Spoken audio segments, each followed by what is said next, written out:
성도 여러분, 안녕하세요. 오늘 구역 기도회 영상으로 함께 하게 되었습니다. 오늘은 37주 나는 부활이요 생명이라 하는 교재 우리 펴주시기를 바랍니다. 176페이지. 지난 시간에 이어서 계속 요한복음으로 우리 말씀을 보고 있는데요. 오늘은 요한복음 11장 말씀, 나사로를 살리시는 예수님의 말씀을 보면서 예수님 자신이 바로 부활이고 생명이라고 하는 것 우리에게 다시 한 번 더 가르쳐 주시고, 또 우리가 그 부활신앙에서 살아갈 수 있도록 우리에게 또 가르쳐 주십니다. 오늘 그래서 기도도 부활 소망을 가지고 살아가기를 구하며 기도합니다. 이렇게 되어 있습니다. 오늘 우리 요한복음 잘 아는 말씀이지만 다시 한번 우리 나사로의 부활, 주님께서 나사로를 살리신 속에 일어나는 이야기들을 통해서 다시 한번 우리가 부활신앙으로 또 살아갈 수 있도록 그런 귀한 은혜가 있기를 원합니다. 사도신경으로 우리 신앙을 먼저 고백할까요? 나는 전능하신 아버지 하나님, 천지의 창조주를 믿습니다. 나는 그의 유일하신 아들 우리 주 예수 그리스도를 믿습니다. 그는 성령으로 잉태되어 동정녀 마리아에게서 나시고 본디오 빌라도에게 고난을 받아 십자가에 못 박혀 죽으시고 장사된 지 사흘 만에 죽은 자 가운데서 다시 살아나셨으며 하늘에 오르시어 전능하신 아버지 하나님 우편에 앉아 계시다가 거기로부터 살아있는 자와 죽은 자를 심판하러 오십니다. 나는 성령을 믿으며 거룩한 공교회와 성도의 교제와 죄를 용서받는 것과 몸의 부활과 영생을 믿습니다. 아멘. 찬송은 456장 거친 세상에서 실패하거든 하는 찬송이 있죠.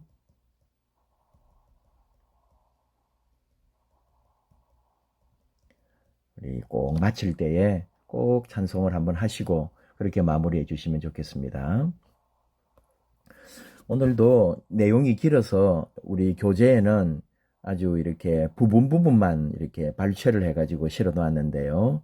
우리는 이 교재를 중심으로 같이 말씀을 보았으면 좋겠습니다. 요한복음 11장 17절에서 44절인데 중간중간 빠진 부분도 있는데 우리 교재를 가지고 같이 나누겠습니다. 예수께서 와서 보시니 나사로가 무덤에 있은지 이미 나흘이라. 베다니는 예루살렘에서 가깝기가 한 5리쯤 되매 많은 유대인이 마르다와 마리아에게 그 오라비의 일로 위문하러 왔더니 마르다는 예수께서 오신다는 말을 듣고 곧 나아가 맞이하되 마리아는 집에 앉았더라. 마르다가 예수께 여짜오되 주께서 여기 계셨더라면 내 오라버니가 죽지 아니하였겠나이다. 그러나 나는 이제라도 주께서 무엇이든지 하나님께 구하시는 것을 하나님이 주실 줄을 아나이다. 예수께서 이르시되 내 오라비가 다시 살아나리라. 마르다가 이르되 마지막 날 부활 때에는 다시 살아날 줄을 내가 아나이다. 예수께서 이르시되 나는 부활이요 생명이니 나를 믿는 자는 죽어도 살겠고 무릇 살아서 나를 믿는 자는 영원히 죽지 아니하리니 이것을 너희가 믿느냐. 이르되 주여 그러하외다. 주는 그리스도시요 세상에 오시는 하나님의 아들이신 줄 내가 믿나이다. 이 말씀을 하시고 큰 소리로 나사로야 나오라 부르시니 죽은 자가 수족을 배로 동인 채로 나오는데 그 얼굴은 수건에 쌓였더라. 예수께서 이르시되 풀어놓아 다니게 하라 하시니라. 아멘. 죽은 나사로를 살리신 예수님. 죽은 지 나흘이나 되었는데 다시 살리셨다 하는 말씀 우리가 잘 압니다.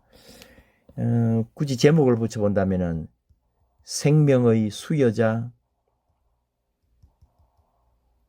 예수님. 이 나사로를 살리게 된 것은 최고의 이적 중에 하나죠. 또 하나는 예수님이 그리스도이심을 보여준 사건이죠. 그리스도는 바로 메시아라 그랬잖아요. 예수님이 메시아임을 보여주었다. 그리고 이제 결론이라 할까요? 예수님 자신과 우리의 부활을 예표, 미리 보여주셨다. 그런 말이죠.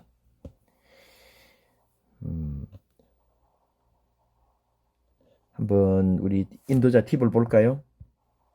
요한복음은 우리가 영혼과 육체, 영생과 죽음을 확실히 알 수 있도록 기록해 놓았습니다. 예수님은 말씀이 육신이 되어 우리 가운데 오셨지요. 사마리아 여인에게는 영생에 이르는 샘물을 마시게 하리라 선포하셨고, 그리고 나사로의 죽음과 살아남을 통해 육체의 죽음도 생명으로 살리시는 하나님의 능력을 나타낸다. 영생과 초월적인 세계를 깨닫게 해 주셨다. 하나님께 나의 모든 감각과 믿음을 맡겨야 합니다. 나사로를 살리신 것은 다시 정리하자면은 예수님 자신의 부활,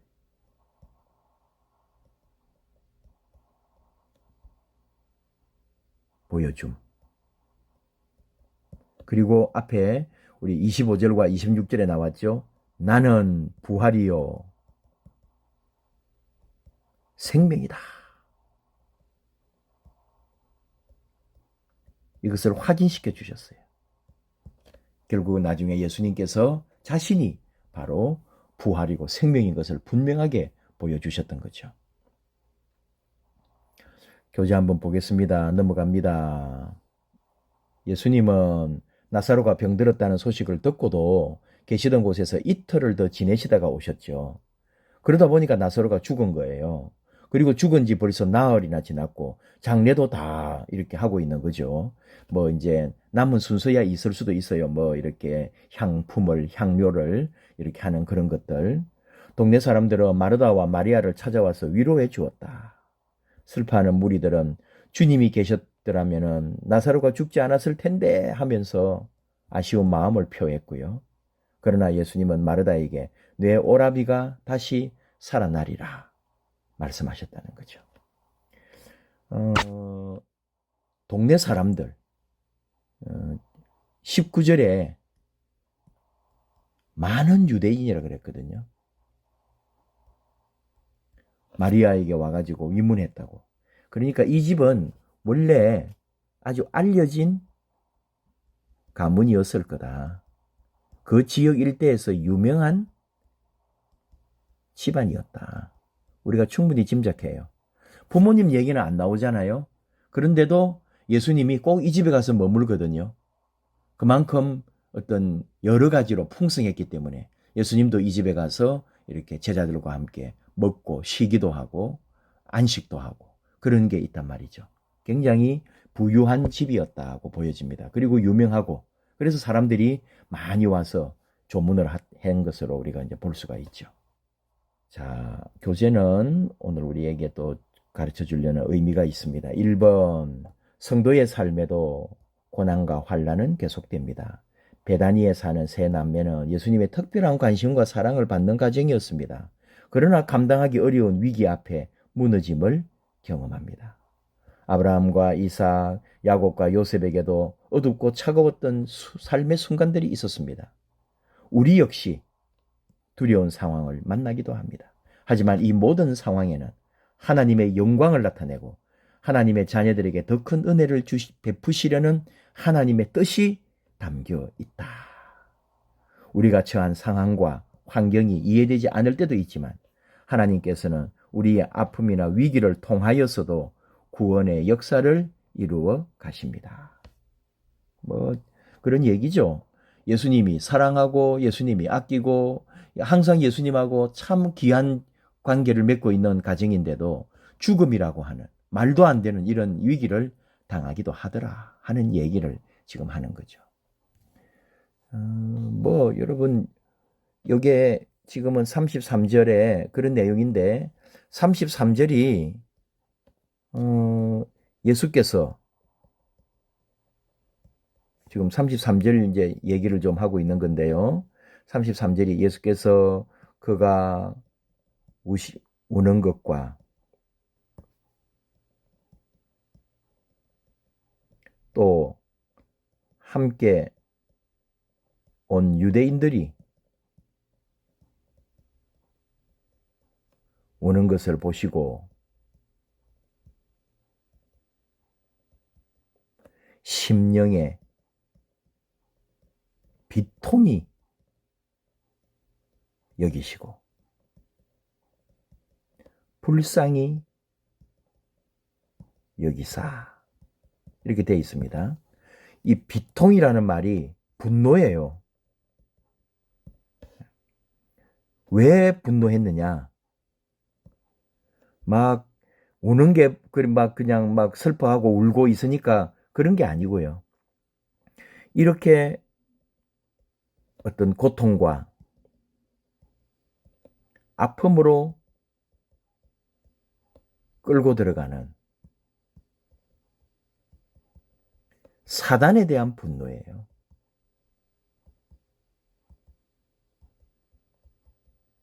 부활을 모르니까, 죽음밖에 모르니까 그 사람을 그렇게 눈물과 아픔 속으로 밀어넣는 마귀와 사단에 대한 주님의 분노였다. 그리고는 또 하나는 뭐죠? 그 사단의 지배 아래에 있는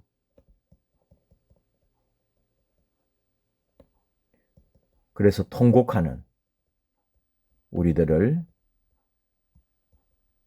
불쌍히 여기셨다.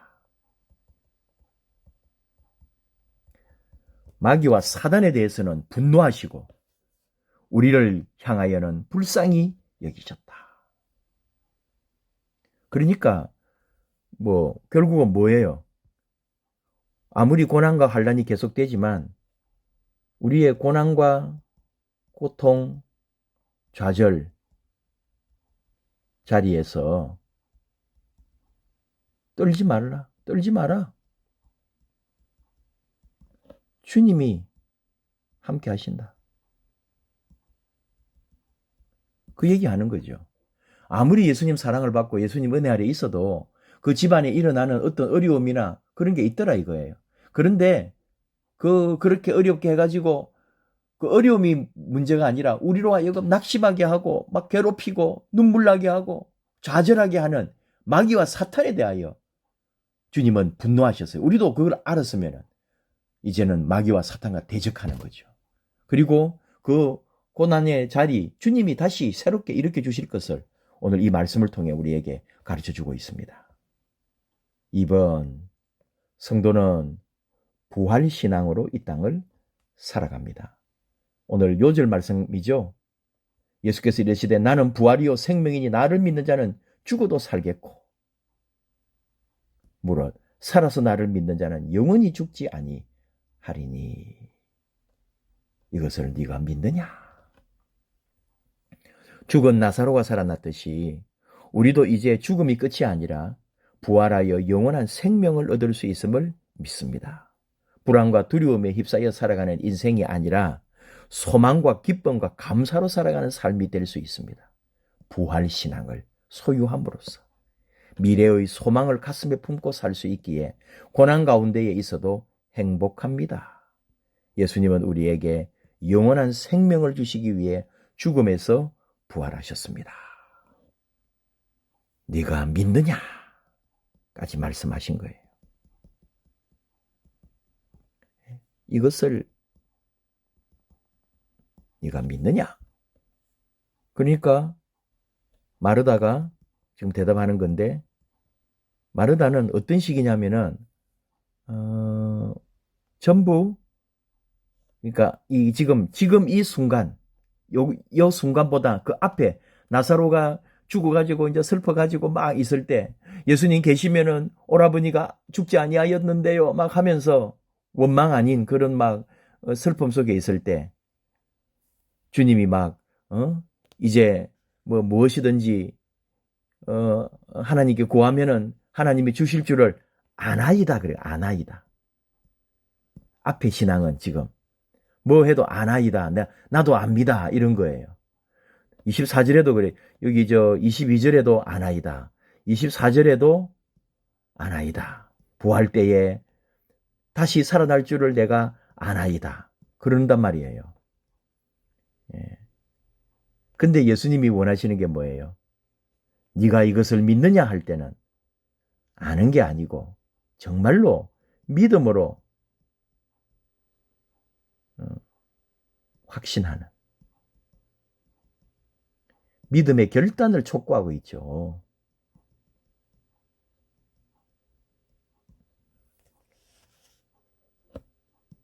아는 신앙이 아니고 체험하는 신앙으로, 알면서 체험으로.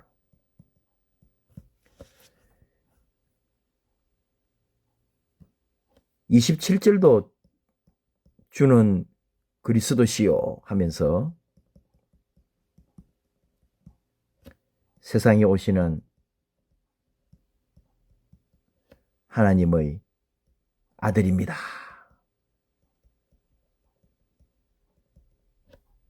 내가 믿나이다. 이거예요. 아나이다에서, 아는 신앙에서 믿는 신앙으로 옮겨온 거예요. 지식에서 체험으로.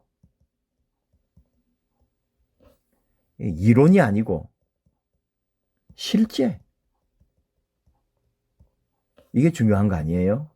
우리 신앙에서도. 주는 그리스도시요 하나님의 아들, 이거는 여러분 베드로 고백하고도 연결이 되죠. 연상이 되잖아요. 이건 마태복음 16장 16절 아주 우리가 다 아는 말씀.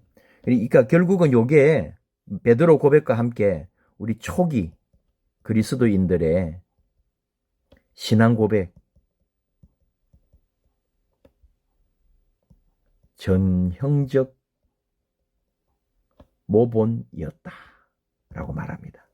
이게 주님은 메시아요 하나님의 아들이십니다 하는. 근데 그 베드로한테 그러잖아요. 이것을 알게 한 것은 너가 아니단 말이야. 하나님 아버지시단 말이에요. 결국 오늘 이 마르다의 신앙도 내가 뭘 한다는 게 아니고 여러분, 정말 하나님께서 마르다 안에 심어준 믿음이다. 이렇게 볼 수 있겠죠. 결국 우리도 이 믿음으로 나아가게 되는 삶이 되기를 원하시는 거죠. 넘어가 볼까요? 결단과 기도. 하나님, 힘겨운 시간과 버거운 삶의 자리에서 부활 신앙으로 기쁨과 감사를 회복하게 하소서. 이 땅에서의 삶이 전부가 아니라 아름답고 기쁨으로 가득한 영원한 삶이 우리에게 있는 것을 믿고 하나님께 영광을 돌리게 하소서. 부활도 중요한데 부활 신앙이란 말을 쓰거든요. 이게 죽어서 나중에 부활하는 것도 부활이지만 오늘 여기에, 오늘 여기, 지금 나의 삶의 자리. 나는 살아난다. 나는 일어난다. 나는 다시 태어난다. 주님이 나를 살려주신다. 이걸 믿는 거예요. 이 신앙으로 사는 거예요, 지금. 바로 이런 믿음이 결국은 죽어서도 영원한 생명을 누리게 해주시는 거죠. 부활의 신앙. 자, 삶 나누기 1번. 예수를 믿는다는 것은 나에게 어떤 삶을 의미합니까? 예수님의 부활을 통해 하나님의 자녀가 된 우리에게는 영원한 생명이 있습니다. 이 땅에서의 삶이 전부가 아닙니다. 이것을 알 때 우리는 더 아름다운 삶, 기쁨으로 가득한 영원한 삶을 소망하며 살아갈 수 있습니다. 이런 말들도 그냥 이렇게 이론으로, 글자로, 지식으로 읽고 그냥 지나가는 게 아니단 말이죠. 이것이 내 삶이 되도록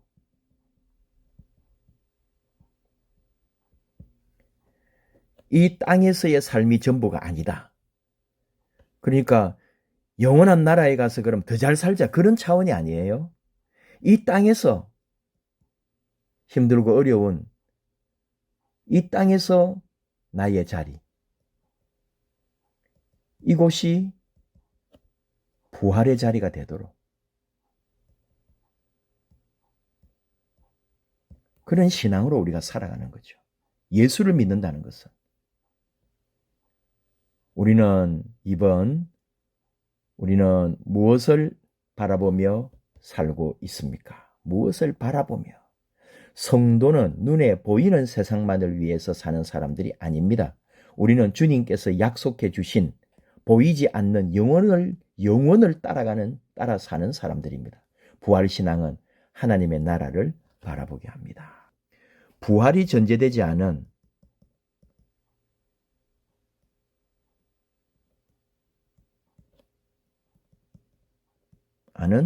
우리 그리스도교는 생각할 수도 없다. 우리 다 이 믿음의 선배들이 했던 말이에요. 말로는 부활이라고 하지만 실생활은 이기적이고 육신적 어떤 소욕에 매여 있습니다. 사실은 우리가. 그러니까 결국은 이 어딘가에 얽매여 살아가는 거예요. 이 말은 곧 내일의 소망이 없어요. 결국은 부활의 신앙은 영원한 삶으로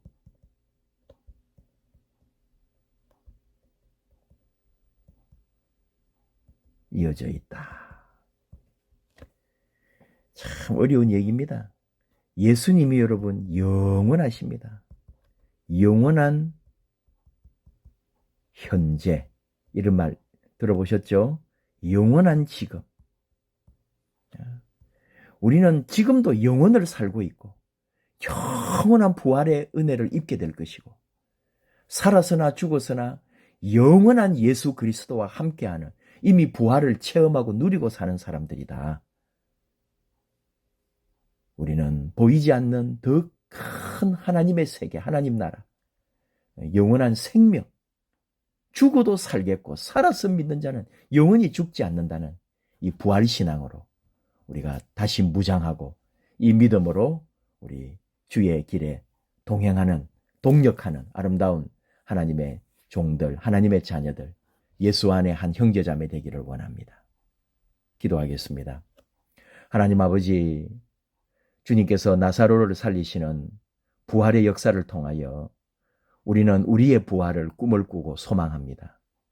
주님이 부활하셔서 영원한 주님, 메시아, 그리스도가 되신 것처럼 우리도 영원한 생명, 영원한 부활을 통하여 하늘나라의 하나님의 자녀로 다시 살아가게 될 것을 압니다.